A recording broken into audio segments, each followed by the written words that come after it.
Hello, hello, hello. Salut. I am the Rasta witch. Here's where we learn the way of the Yan Sway Rasta, which is to say, my kind of Ital. Please subscribe and begin your own kind of Yan Sway witchcraft. All roads lead to Rome. Home. Okay, so hopefully you've seen the video before this on my group of playlists called Early Rastafarian History. The video before this is called The Transatlantic Slave Trade, and it starts from the beginning of slavery to the story of Marcus Garvey in the 1920s, ending with the coronation of Emperor Haile Selassie of Ethiopia. So Marcus Garvey wrote a play, and by then he was considered the Black Moses. He was a religious figure, and the play was considered a prophecy that there will be a significant black king in Africa crowned.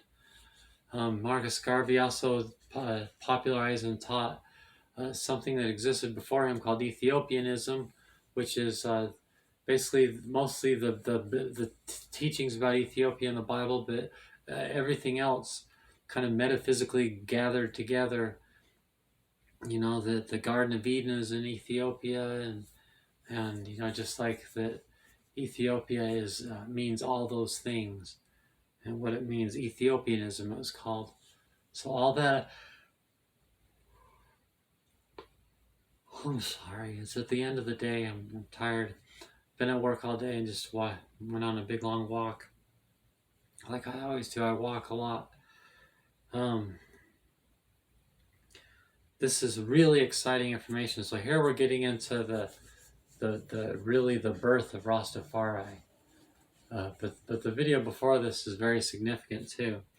So the thing is back in at those moments, they had really small. See this? This is the Holy Pibby, also called the Black Man's Bible. See, it's just a really thin book. A lot of it's an introduction, you know, and a lot of significant moments happen from significant people that wrote books, you know, like this, that just teach really important messages. The Holy Pibby popularized the belief that, you know, so this is like, you know, like the mid 1920s. The Holy Pibby is the teachings of Shepherd Robert Athley Rogers, first published, it says, in 1924.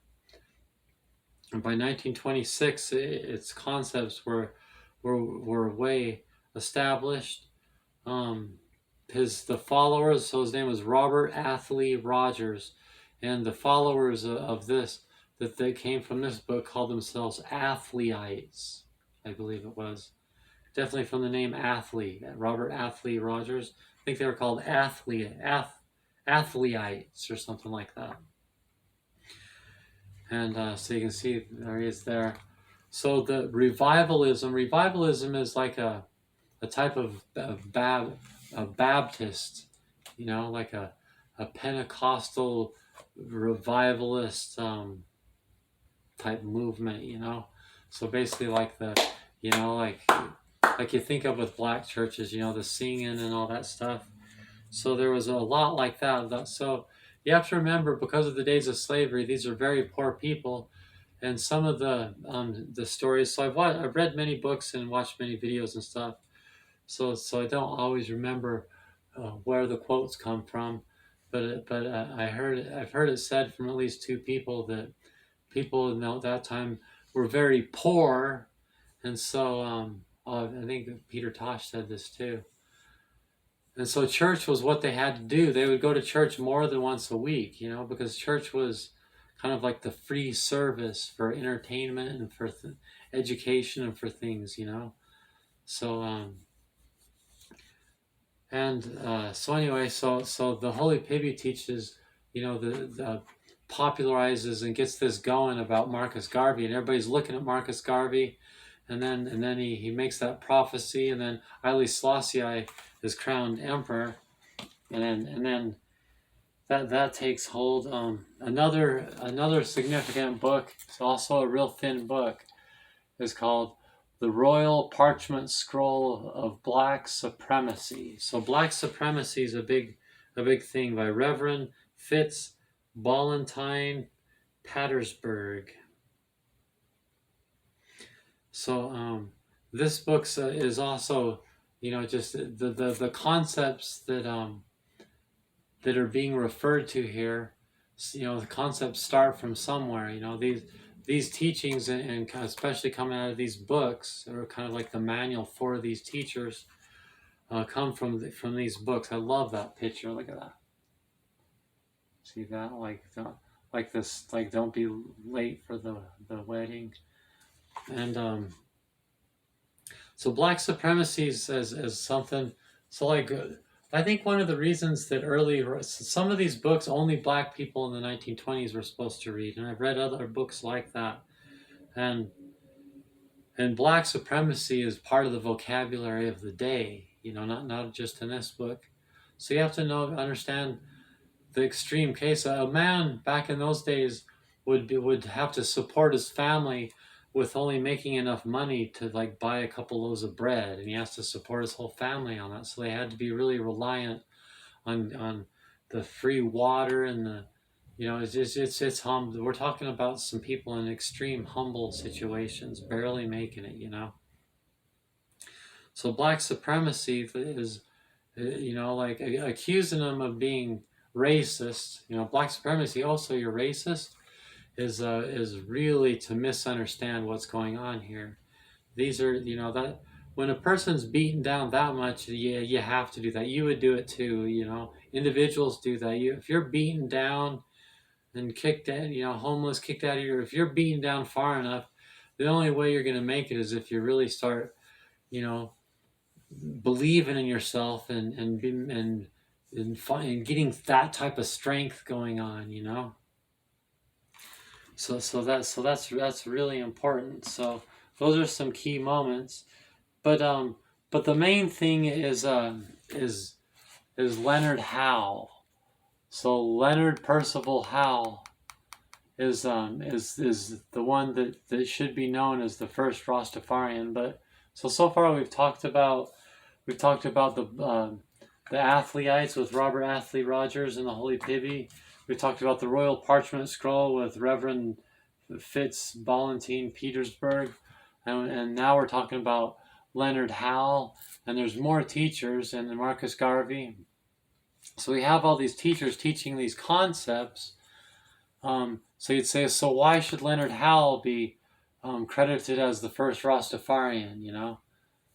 So it's because he was persecuted the most. He was the the one that held the torch, so to speak. So I'm going to read some out of this book right here, because this goes over the history. And okay, so here it says, Dread history indicates that the Rastafarian concept was hammered out profoundly from the strong influence of two books, the Holy Pibby, aka the Black Man's Bible, and two, the Royal Parchment Scroll of Black Supremacy. See, I just told you that.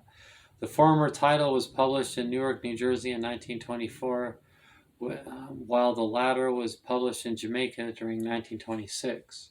See? So, it was the Holy Pibby where Honorable Marcus Garvey was first mentioned as an apostle to God.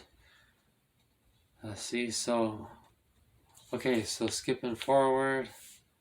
So Leonard Percival Howell and his brethren Robert Hines were very influential in the spread of the doctrine and consciousness that taught the divinity of Haile Selassie as man-God. The concept of God being in a man or human form was very prevalent during the ancient times, especially in African and Eastern spiritual practices. Another foundation spiritual teacher of Rastafari during that earlier period was a man called Joseph Nathaniel Hibbert.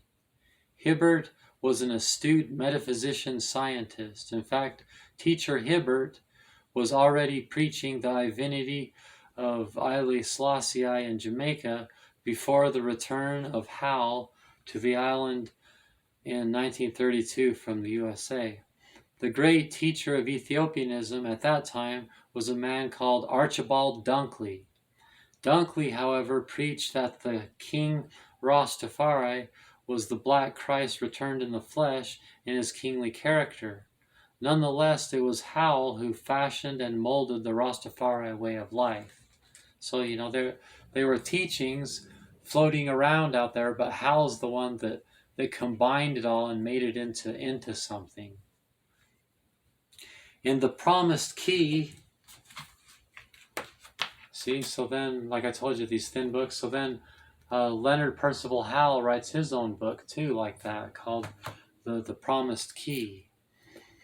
In The Promised Key, which Howell wrote and published in 1935, the divinity of King, so remember, Haile Selassie was crowned in 1930, so that's why it might be confusing, because you're saying, well, how can if this was published in 1935, teaching, and this it teaches, like,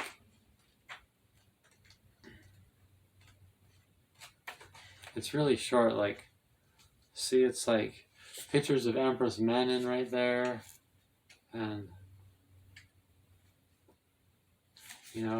Emperor Haile Selassie being crowned, it's Emperor Haile Selassie on Coronation Day, saying, and this is the king of Africa, the Black Christ, and a lot of it's about just establishing those concepts, but those concepts were already taught a long time ago,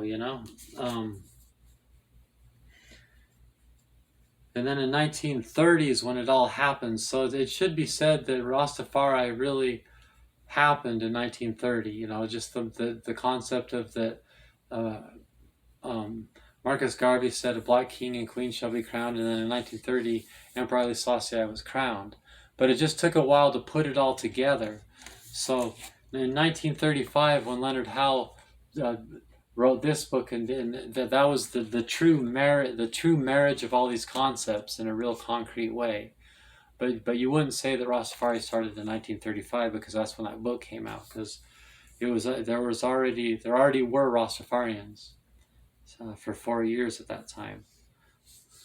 Howell was a man of vision, and in The Promised Key, he created codes and principles for I faith. The religious use of marijuana, cannabis, also popularly called ganja by East Indians, was initiated into the faith by Howell. Okay, ganja or Carly was used to levitate, i.e. transcend oneself in the spirit so as to transcommunicate in oneness with the Most High God, King Jah Rastafari. The smoking of ganja is often used in communal ceremonies by the Hindus in their rituals to one of their deities, Shiva.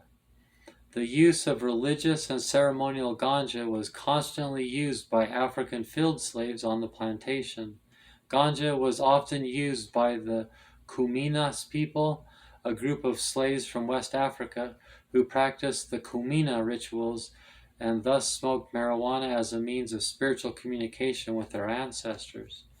Howell also extracted, so it should be said that Leonard Howell was his selling cannabis was also his profession. So he would sell people cannabis along with pictures of Selassie that say that Selassie is Jah.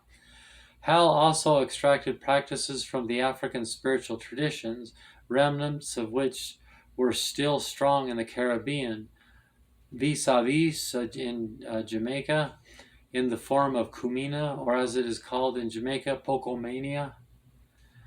He made use of the kete and fonda drums, and also took the singing and chanting from out of the pocomania rituals. So I don't know how to pronounce things. I also speak Spanish, and when I don't know how to pronounce something, I pronounce it in Spanish, just because that's like, I understand that Spanish better than English when it comes to pronouncing strange words. From the amalgamation of both African and Indian spirituality, Howell was able to mold the initial writ of the Rastafari movement. Brother Hill reveals the closeness of Howell to his East Indian Jamaican brethren known as Lalu. So the East Indians, there were East Indian sadhu, the Hindu monks are called the sadhu. There were sadhu in Jamaica, and one of the sadhu, a man known as Lalu, was Leonard Howell's friend, and so he had that constant influence of Hinduism into it because his buddy was Hindu. The Guru Howell had a strong Hindu persuasion, like I just said. The spiritual name ascribed to Howell by himself was Gigi Mara. See, like it says right here, the Promise Key, written by Gigi Mara, the Honorable Leonard Percival Howell. So he went by the name Gigi Mara. Gigi meant Gangunguru, or in short, the gong. So you know how Bob Marley's called the junior gong, or his son's junior gong or something. You've heard of that before with Bob Marley, but he was the gong. That's where that comes from. The gong, short for Gigi. Well, Gigi's short for Gangunguru, and the short of that is just gong. So Gangunguru in Hebrew means great king or king of the kings. Okay, so let's see, moving forward. Okay, apparently Garvey had his eyes set on being the de facto black president of the world. However, Garvey's ego was shattered since the coronation of King Jah Rastafari. So Marcus Garvey, as soon as he was a big thing until Haile Selassie was crowned Emperor of Ethiopia, then his ego was shattered. People started following Selassie, and he was like, "Oh, whoa!" He didn't like it. He's like, "Oh, no!" He said mean things. He kept calling Haile Selassie a white people lover, and he was, because he had white friends, and he wasn't afraid to adopt European concepts and things like that. And he would make friends with white. He was too into white people, and so he was threatened by. Garvey was threatened by Haile Selassie, so he would use that as a weapon against him. Garvey, as a political and social activist and co-founder of the UNIA, was not a pillar in the foundation of the Rastafarian movement, but one can say that some of his actions and speeches at times sought to derail the movement. So he turns into kind of like an enemy, after a certain point. In 1933, according to Z. Monroe Scarlett, Garvey bluntly refused to allow Leonard Howell to quote, to sell the emperor's pictures in Edelweiss Park, the headquarters of the UNIA, end quote. The main prophet of the Rastafari faith should be ascribed to Leonard Percival Howell. Nonetheless, one can definitely say that Hibbert, Hines, and Howell were the primary early teachers of the Rastafari foundation pillar, which says that King Haile Selassie is the divine creator. It was Brother Howell, the Gong, who helped to cultivate, shape, and fashion the Rastafarian family. The Gong, as he was properly called on the Pinnacle Camp, saw the importance of the African engaging in social collective living, and thus created the Pinnacle Hill community. So the first group of Rastafarians, it's called Pinnacle. That's what that moment's called. So Leonard Howell, another reason he was the founder of Rastafari is because not so much that he founded all the concepts, he just married them all together, and then was like the leader at Pinnacle, which was the first group of Rastas. Pinnacle was formerly a large plantation estate which Howell and some of his associates purchased and restored in the form of a beautiful African village setting. So he also had, I guess, the means to buy that property for Pinnacle. The Pinnacle Hill Camp was self-sufficient in providing its own stable food crops. Therefore, all excess produce was sold to the outside. So they would grow food and make money. In the Blue Mountains, I think it's called, in Jamaica, there's still Rastas growing food. I mean, this is still happening in the mountains of Jamaica and other places. Although there were many apostles who preached about the divinity of His Imperial Majesty Haile Selassie, it was Howell who endured the full weight of the law. Howell encountered the most tribulation, the most cruel victimization, trials, and punishment for Rastafari's survival. Yet he endured the wrath of Babylon and created the pinnacle settlement. So he was constantly thrown in jail. He was thrown into an insane asylum. And he was just, all of them were, all the Hibbert, Hines, Dunkley, Howell, they all were persecuted a lot and thrown in jail and you know, because cannabis was illegal and called crazy.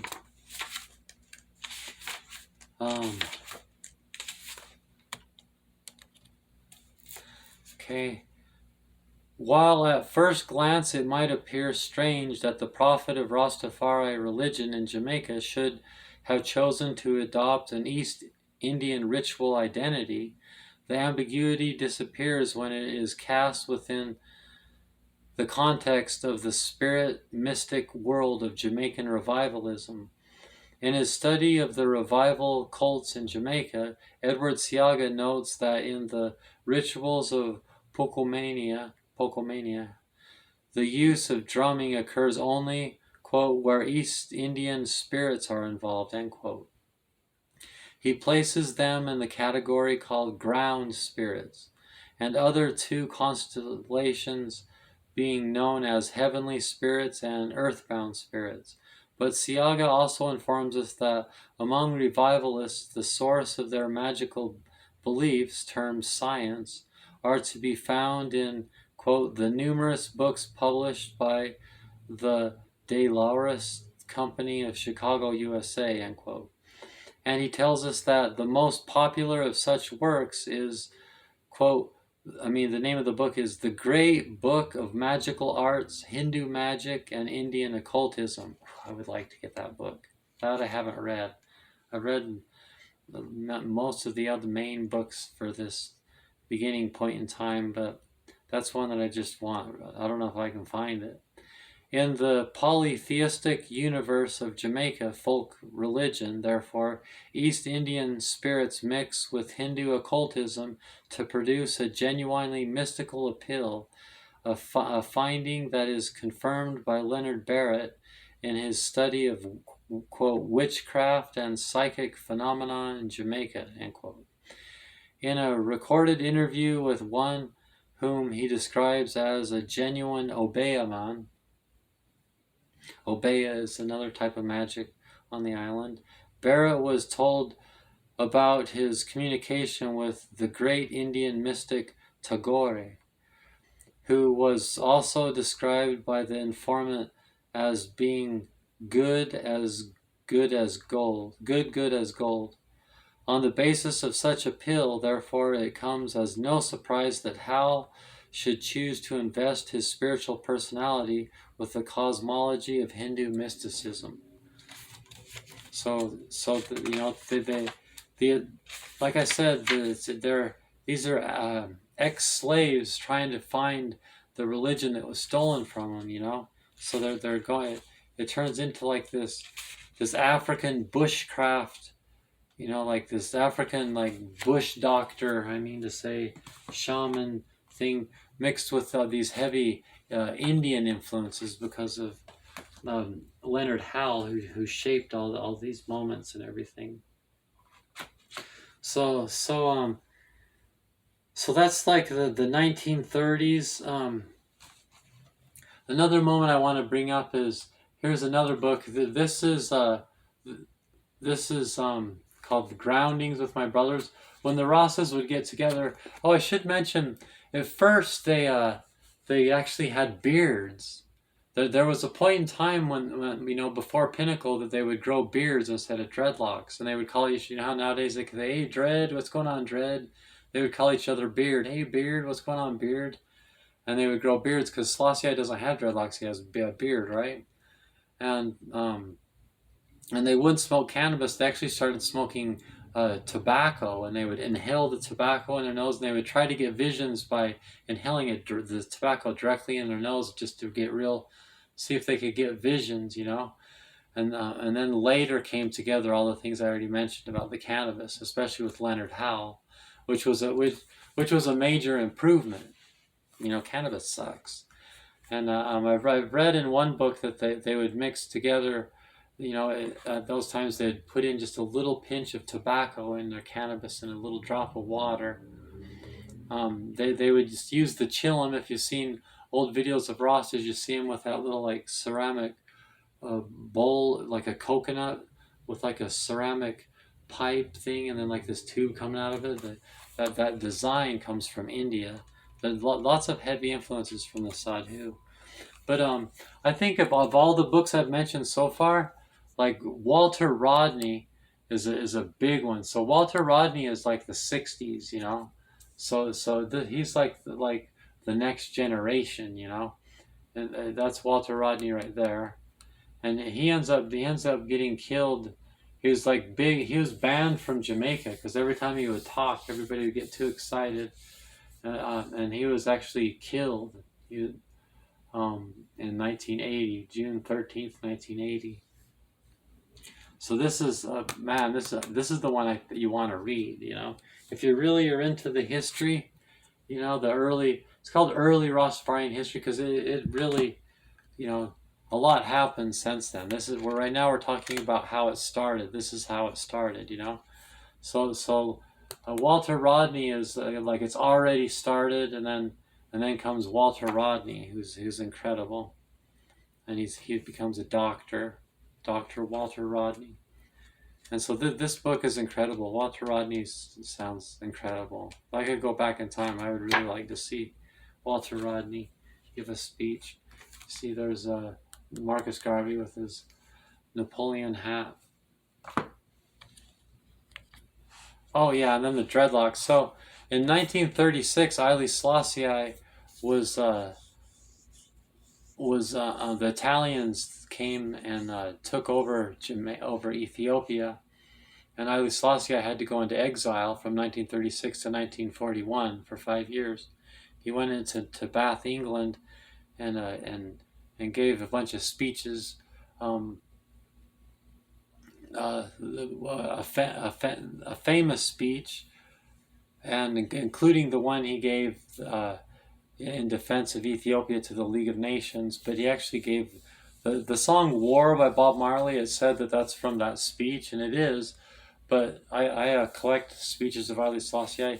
He actually said that at other times too. That was like something that the Addis Ababa Council, I believe it was called, asked him to say,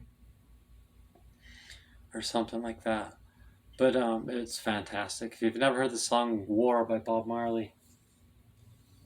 So anyway, so when Haile Selassie went into exile, there were some Ethiopians that started to grow their dreadlocks and swore they wouldn't cut him off until he was back on the throne of David.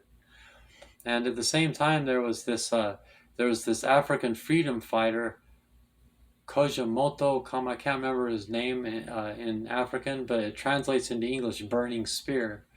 And Burning Spear had dreadlocks, and he made the newspaper, and the Rastas saw his picture, and look, there's this African freedom fighter. They read the article. He has dreadlocks, like the Ethiopians waiting for Haile Selassie to come back, and they put it all together. The Sadhu also have dreadlocks, so the dreadlocks, that was a later addition, you know. So those are some things to say too. But I think now this is a good place to stop. So now Rastafari is started. So Bob Marley was born in 1945. So everything I've talked about up to now, all of this happened long before Bob Marley was. Well, I mean, not Walter Rodney. Well, Bob Marley would have been around during the Walter Rodney days, but the Leonard Howell days and all that was his parents' generation, you know. My dad was born in 1945, the same year that Bob Marley was. So Bob Marley is like I'm probably the age. I'm probably the age of your parents, and then Bob Marley's is the age of my parents, and then Leonard Howell's the age of his parents. You know, my grandparents. So it's like you'd be like your great grandparents. It's like a long time ago. And so Bob Marley did not start the Rastafarian religion. He's just the most famous Rasta. It was already established by then.